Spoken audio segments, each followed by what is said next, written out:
Showbiz fanatics Alden Richards and Miss Kathleen Bernardo inamin sa publiko ang kanilang natatanging plano pagdating sa Calgary, Canada. Ang lahat na yan. But before that, if you haven't subscribed yet to my YouTube channel, please don't forget to like, share, and subscribe at hit mo na rin ang notification bell for more showbiz updates.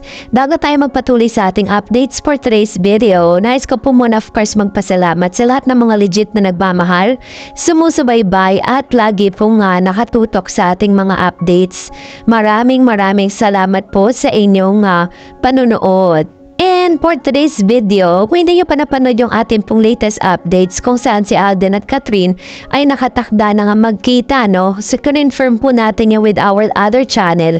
And eto na nga, si Direk Ate Garcia Sampana po ay nagpatawag na para sa kanilang pre-prod, no? Kasi tomorrow, or sa July 20, if I'm not mistaken, ililipad na po papunta ng Calgary, Canada si Direk kasama ng kanyang mga production staff, like yung mga head writers, lahat ng mga staff and crew na kailangan po mauna doon dahil sila po yung parang maghahanap at maghahanda ng papaluyan ng ilang mga actors and actresses dun po sa lugar na yun. At the same time, yung mga spot na kailangan po nilang kunan, no? Yung mga kung saan sila mag-shoot. And ito po yung isang news kung saan ito yung nagpatunay na may plano na po si Alden at si Catherine pagdating sa Canada. Let's watch this. Para sa kanyang 3-week shoot sa Calgary, Canada, para sa pelikula nila ni Kathleen Bernardo na Hello Love Again. Nag-uusap na nga raw sila ni Kat tungkol sa mga pupuntahan nila sa Canada during their spare time. May mga restaurants na parang gusto kaming i-try, and at the same time of course maganda kasi dun sa area na yun eh. So syempre on our free days, syempre kasama yung ibang cast, we might go there. Food trip talaga. Food trip, masarap kumain. Pwede na rin si Alden para sa kanyang According to Alden Richards sa kanyang interview sa 24 Oras, sinabi nito na bago pa sila tumungtong or pumunta sa Calgary, Canada, ay napag-usapan na nila ni Miss Kathleen Bernardo that during the free time, kung saan wala silang taping, ay talagang nilibot sila sa Canada. Meron na silang list kung saang restaurant yung gusto nilang puntahan na dati hindi nila nagawa. Dahil syempre, napipigilan pa si Miss Kathleen noon dahil sa kanyang free time, ang kanyang inuuna, yung kanyang ex-boyfriend. But this time, talagang free na si Miss Catherine to go kung saan niya gustong pumunta kasama si Alden Richards, ang ilang mga staff at ilang mga co-actors and actresses po nila, no? And masaya lang kasi sinabi nga ni Alden Richards that they make it a point na talagang nakapasyal sila at sa kanilang free time ay magagawa nila itong mga bagay na ito. Pero mas masaya kung ilalabas nila yung ilang mga videos and mga updates, para naman na even tayo mga nag-aantay dito sa Pilipinas, lalo-lalo na yung mga fans po ng Kat din, matuwa din tayo sa mga ilalabas nilang video. At isa rin sa inaabangan natin, sabi po kasi ni Direk Ate Garcia Sampana, ang kanyang plan is mauuna si Direk, susunod si Kathleen Bernardo, and then huli na pupunta ng Canada. Confirm na po yun itong si Mr. Alden Richards dahil sa kanyang mga other errands or other things na kailangan niyang gawin. So, ang maganda rito is talagang nakalista na, no? Kumbaga parang naka-ready na si Alden at si Catherine sa kung ano man yung gusto nilang gawin dito sa Canada.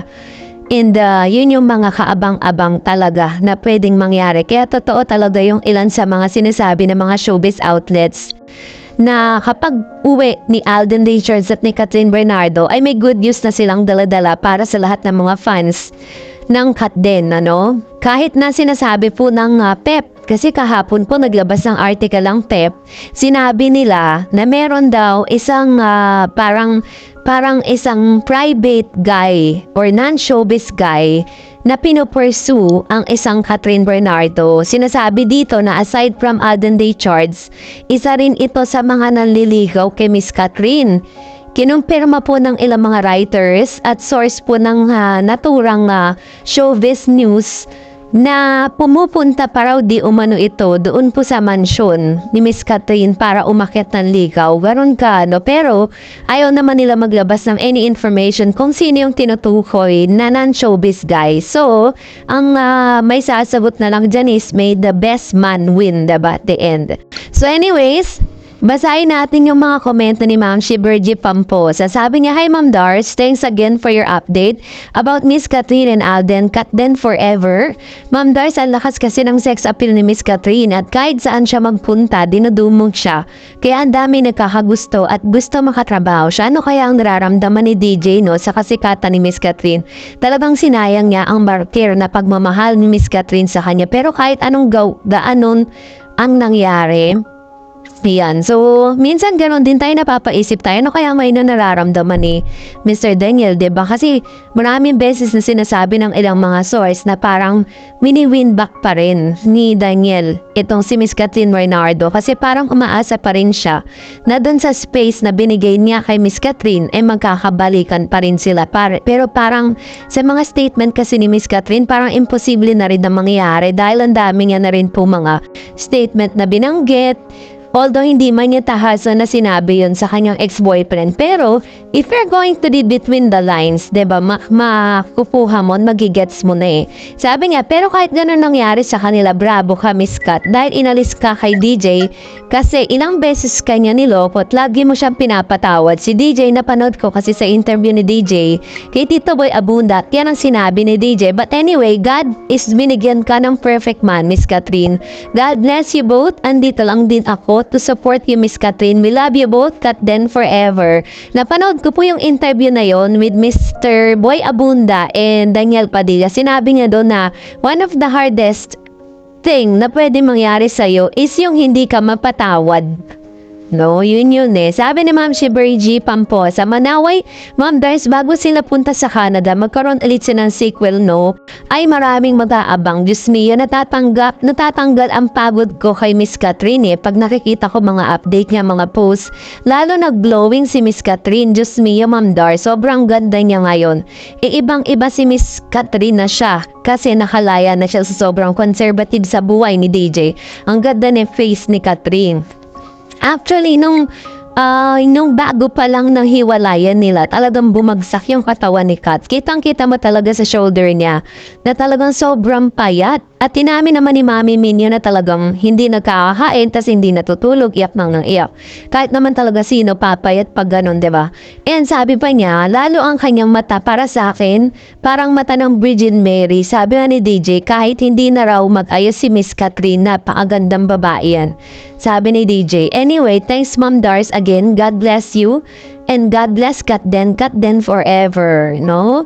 Dapat yung ganong kakonsistent ni Mr. Daniel dati kung gaano niya talaga hinangaan, diba? Pero anyways, talagang people change. Yan lang yun eh.